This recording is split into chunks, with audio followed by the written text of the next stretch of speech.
Alright, sorry, just another video to show you guys. So I knew there's a three-way pipe somewhere, because you got to connect this to the car and you got to connect that to the extra front bumper to make it work. But look what they've done. They blocked that off with the bolt like that, so nothing will work anyway. Man, it's a mess. It's a massive. I don't even know who done this. This kind of work. How can you? I mean, what's the point blocking it off? I don't get it. Anyway, so that's blocked off like that, and that's going to the car, so nothing will work anyway. So at the moment, that's why you got to have a three-piece T-piece. So that's got to connect to this at the bottom, and that will connect to the, on the other side at the top. So to make the whole thing work. So now this is another quick video just to show that one, and then I'm gonna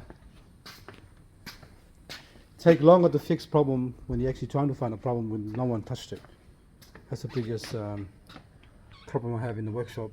A lot of cars come here, and then a lot of people already take it apart and do their work. And then look at this one here. Look at that. That's missing. Just put one screw in. I don't know why. It's just, what's the point? This is broken. That's just flopping around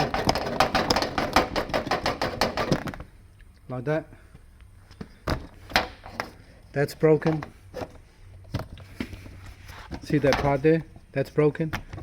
I'll show you on the other side. Should be like that.